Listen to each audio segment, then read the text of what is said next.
तुम्हाला पण कुरकुरीत खायला आवडतं का? चला तर मग आपण रेसिपी बघूयात. घरचेच आपण वस्तू वापरून रेसिपी बनवलेली. नमस्कार. आज आपण दुपारच्या वेळी किंवा संध्याकाळच्या वेळी खाण्यासाठी असं छान असं काहीतरी थोडंसं आपण वेगळं बनवणार आहे. चला तर मग बघूया. 1 वाटी मैदा घेतलेला आहे मी. आता हे मैदा आपण एका प्लेटमध्ये काढून घेऊया. तर आता आपल्याला इकडे 1 चमचा लाल मिरची पावडर टाकायची आहे. त्यानंतर चवीनुसार मीठ टाकायचं आहे. आता इकडे आपल्याला कसुरी मेथी टाकायची आहे. आता आपल्याला त्यानंतरच्याला ओवा टाकून घ्यायचा आहे याच्यावरती थोडंसं. आता इकडे ना मी जिरे पावडर घेतलेला आहे किंवा घरी तुम्ही जिरे बारीक करून पण टाकू शकता. वरतून थोडंसं जिरे पावडर टाकायचं आहे. आता आपल्याला ह्याच्यामध्ये ना 2 चमचा तेल ॲड करायचं आहे. इथे मी चमच्याने तेल घेतलेलं आहे. इथे बघू शकता असं 2 चमचा आपण ह्याच्यामध्ये ना तेल ॲड करणार आहोत. इथे मी तेल मोजूनच घेतलेलं आहे 2 चमचे. तर आता त्याच्यानंतरच्याला आपण ना हाताने ना आपण असं मिक्स करून घ्यायचं आहे हे सगळं. आता इकडे आपल्याला ना ह्याच्यामध्ये थोडं थोडं असं पाणी टाकून असं मिक्स करून घ्यायचं आहे. तर इकडे बघू शकता असं आपल्याला एकदम असं घट्ट तयार करून घ्यायचं आहे पीठ. ह्याला थोडंसं लागलं तर आहे ना वरतून आपण तेल टाकून घेऊयात. थोडंसं तेल टाकून अजून छान ह्याच्यापेक्षा पण अजून थोडंसं आपण ह्याला छान असं एकजीव करून असं छान असं मळून घेऊयात.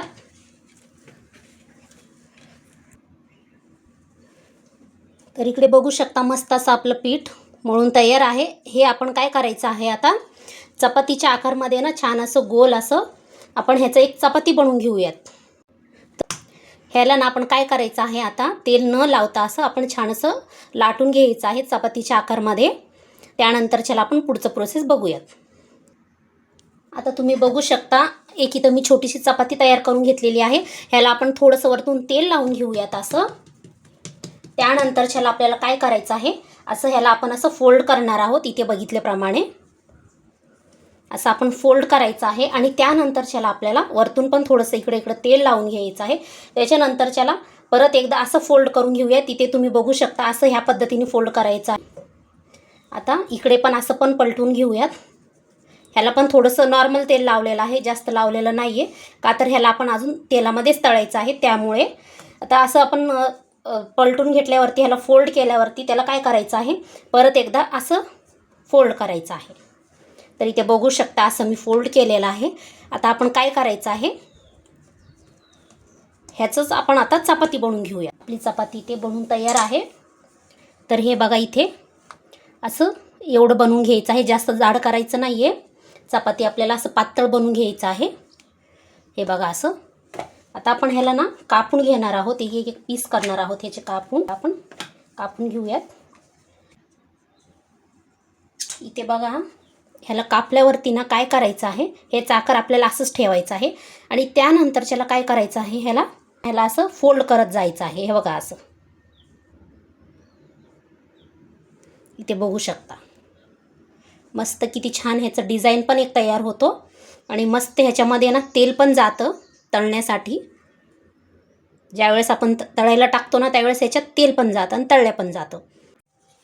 तर इकडे बघू शकता आपण इथं पिठाचे सगळे छान असं तयार करून घेतलेले आहेत स्नॅक्स. तर आपण काय करायचं आहे हे स्नॅक्स तळण्यासाठी आपण आता तेल गरम करूयात.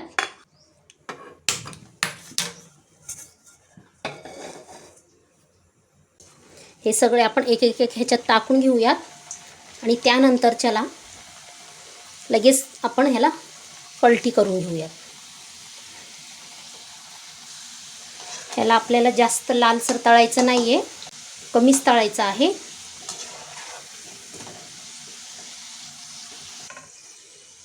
आता हे छान तळलेले आहेत. आपण आता ह्याला ना प्लेटमध्ये काढून घेऊयात.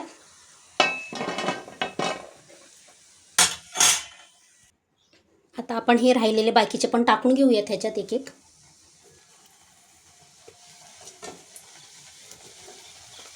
तर इकडे बघा मस्त आपले स्नॅक्स रेडी आहेत. मोठे काय लहान पण आवडीने खातील तशाच पद्धतीने बनवलेला आहे. मस्त खूप टेस्टी झालेले आहेत. इथे बघू शकता मस्त असं आपले स्नॅक्स रेडी आहेत. आता आपण ह्याला ना छान असं प्लेटमध्ये काढून घेऊयात.